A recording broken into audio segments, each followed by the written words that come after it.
Hello everyone, myself Mrs. Vinda. Welcome to online class. In previous video we have studied about the early Vedic age, and in this video we will study about later Vedic period. हम लोग इस video में later Vedic period के बारे में पढ़ेंगे. The other three Vedas, Yajurved, Samved, Atharvaved were composed in this period. बच्चों, early वैदिक के पीरियड में ऋग्वेद था और बाकी जो थ्री वेद हैं, यजुर्वेद, सामवेद और अथर्ववेद है, इनका संरचना लेटर वैदिक पीरियड में हुआ था. In this period, Vedic culture spread from the Sindhu Saraswati region to the North Gangetic plain. Later Vedic period में जो सप्त सिंधु और सरस्वती रीजन था, उन एरियाज में वैदिक कल्चर स्टार्ट हुआ और सिंधु सरस्वती रिवर से नॉर्थर्न गंगेटिक प्लेन तक वैदिक कल्चर स्प्रेड हुआ, यानी फैला. यानी नॉर्थ इंडिया में पूरा वैदिक कल्चर स्प्रेड हो चुका था, फैल चुका था. Progress in agriculture resulted in development of new industries. Agriculture के प्रोग्रेस करने का परिणाम हुआ कि उन एरियाज में नए इंडस्ट्रीज डेवलप किए, यानी नए नए इंडस्ट्रीज लगाए गए. With this new state came into existence and developed. और यह नया स्टेट अस्तित्व में आया और विकसित हुआ. जनपद. The area in which people of one jana lived was called Janpad, like Kuru Janpad, Panchal Janpad, Sursen Janpad. यानी पर कि जिन एरियाज में जना रहते थे, उन एरियाज को जनपद कहा जाता था. जैसे एग्जाम्पल के लिए कुरु जनपद, पंचल जनपद, सुरसेन जनपद. ये जो जनपद है, ये मेन जनपद थे लेटर वैदिक पीरियड का. Development in agriculture and material prosperity. In the later वैदिक period agriculture prospered.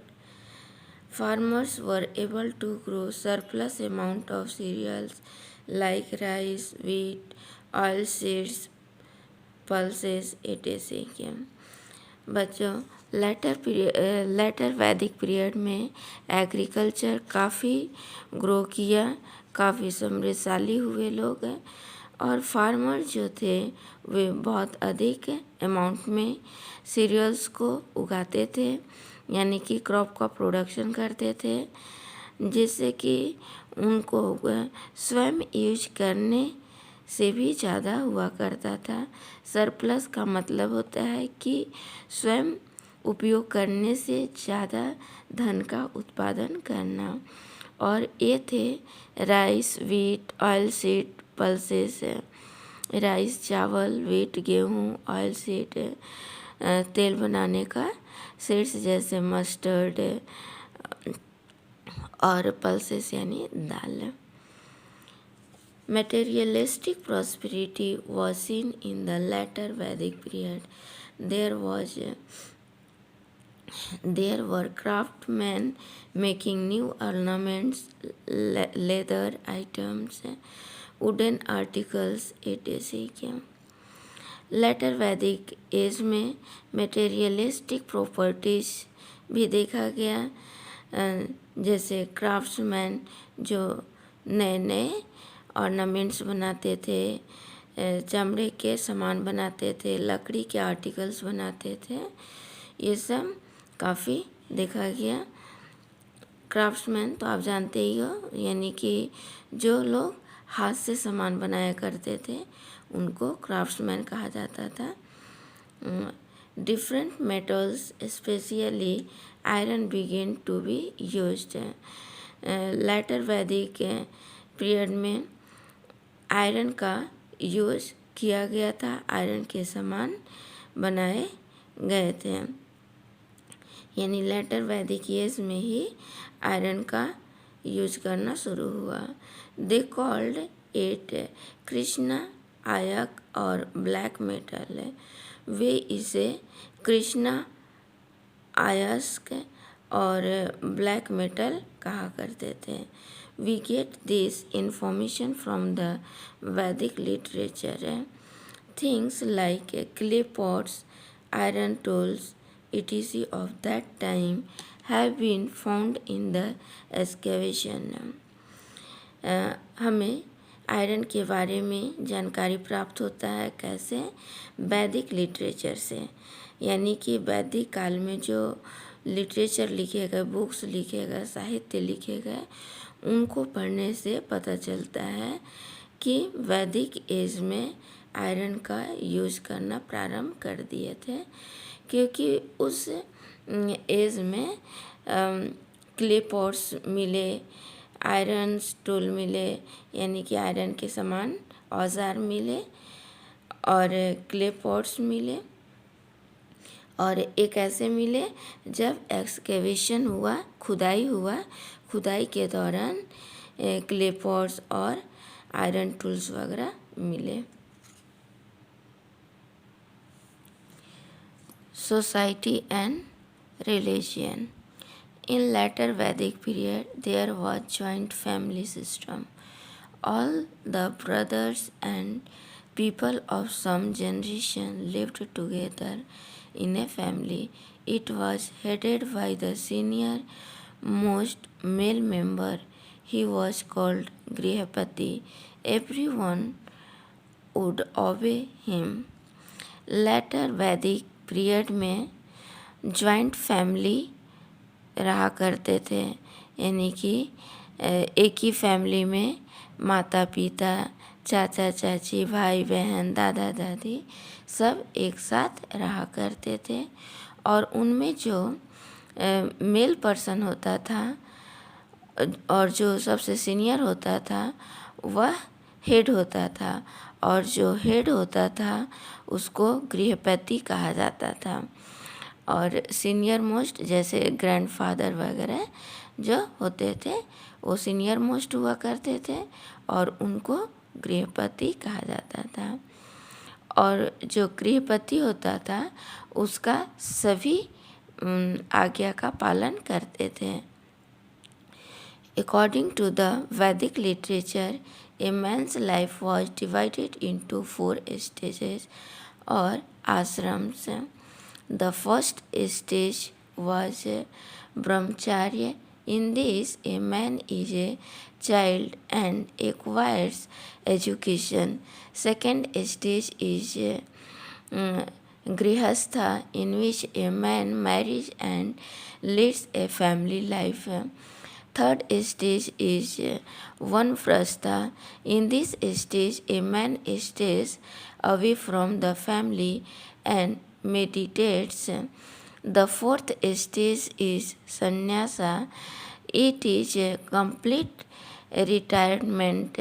Man spends his last day by visiting holy places. वैदिक लिटरेचर के अनुसार आदमियों का जो लाइफ था, मनुष्य का जो लाइफ था वह 4 स्टेज में बटा हुआ था। 4 स्टेज या फिर आश्रम में बटा हुआ था। और ये फर्स्ट स्टेज जो होता था उसको ब्रह्मचार्य कहा जाता था। और ब्रह्मचार्य स्टेज में जो आदमी होते थे वे बच्चा होते थे और वे शिक्षा प्राप्त करते थे इस स्टेज में। सेकेंड स्टेज में गृहस्था होता था, और गृहस्था में जो आदमी होता था उसका शादी हो जाता था और वह परिवार का लालन पालन करता था, यानी फैमिली का लीड करता था। थर्ड स्टेज वनप्रस्था, और इस स्टेज में जो आदमी होते थे वे फैमिली से दूर हो जाते थे और मेडिटेशन यानी कि अध्यात्म की ओर चले जाते थे। फोर्थ स्टेज में संन्यासा होता था, और इसमें जो मैन होते थे पूरे तरह से रिटायरमेंट ले लिए होते थे। वे अपना जीवन होली प्लेसेस में यानी पवित्र स्थान पे जैसे मंदिर वगैरह में अपना समय व्यतीत करते थे। In the later Vedic period, most of the Grihapati were engaged in farming and cattle rearing. वैदिक पीरियड में अधिकतर गृहपति जो होते थे वे फार्मिंग करने में इंगेज रहते थे, यानी कि खेती बाड़ी करने में और जानवरों को पालने में अपना समय इंगेज करते थे, बिताते थे। दे वर कॉल्ड वैश्या, और उनको वैश्या कहा जाता था। This grihapatis had people who would serve them, और जो गृहपति होते थे सभी लोगों का ध्यान रखते थे, सेवा करते थे। Occasionally, Grihapati would send gifts to the Raja, which would help in managing the expenditure of estate. और जो गृहपति हुआ करते थे वे राजा को उपहार दिया करते थे, गिफ्ट्स दिया करते थे, जिससे कि जो राजा लोग होते थे वे एस्टेट को चलाते थे और उनको स्टेट रन करने में हेल्प होता था, यानी कि शासन करने में हेल्प होता था जो गिफ्ट उन्हें प्राप्त होता था उससे। The raja was the head of the whole jana. His relatives and colleagues were called rajanya. Their main duty was to protect the janapada, but at the time of war, all the males of the Jana would also join them. पूरे जना का head राजा होता था और उसके जो relative होते थे, जो उसके सगे संबंधी होते थे, उनको राजन्या कहा जाता था।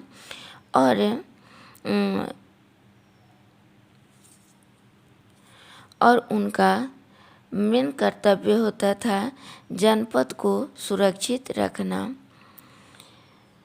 लेकिन युद्ध के समय सभी जो जना के मेल होते थे, यानी जना के जो आदमी होते थे, वे एक साथ ज्वाइन होकर कलेक्ट होकर वार किया करते थे, यानी युद्ध किया करते थे। वार यानी युद्ध। From the later Vedic literatures, we learn that the Raja and his kinsmen would perform big yajnas like Ashwamekh yajna, Rajaswa yajna, etc. Later Vedic age में हम देखते हैं, जानते हैं कि राजा और उसके किन्समैन जो होते थे वे बड़े बड़े यज्ञ करते थे, जिसमें अश्वमेध यज्ञ आप जानते होंगे। अश्वमेध यज्ञ में होता है कि जो राजा होते थे वो घोड़ा छोड़ते थे और घोड़ा जहाँ जहाँ जाता था वे एरिया राजा का हो जाता था।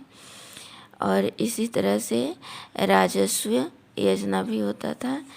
और ये यज्ञ जो होता था कई महीनों तक होता था और इस योजना में बहुत से पैसे खर्च हुआ करते थे और ये सभी ब्राह्मण और पुरोहित के परामर्श से राजा लोग किया करते थे।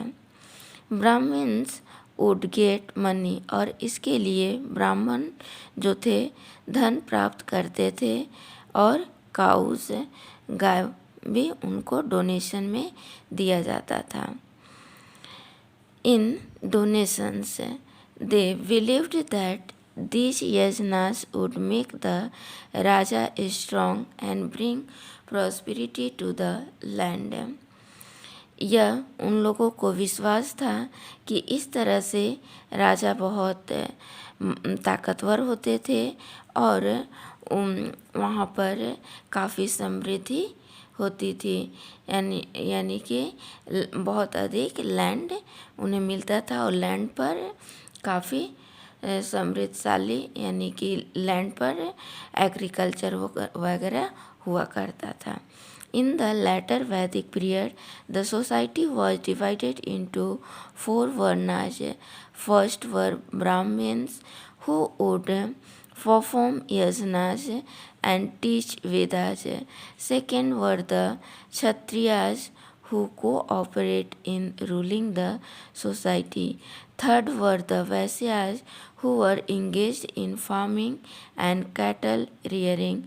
Fourth were the Sudras who were engaged in doing manual services for others. The Varna system later turned into the caste system. Later वैदिक पीरियड में सोसाइटी को 4 वर्णास में बांटा गया।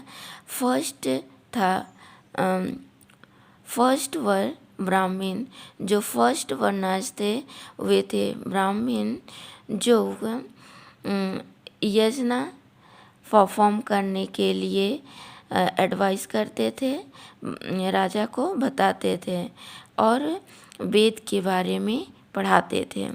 सेकंड था क्षत्रियास, और क्षत्रियास जो थे वो सोसाइटी को कोऑपरेट करते थे, यानी कि सोसाइटी में एक दूसरे का हेल्प करते थे और सोसाइटी में रूलिंग किया करते थे।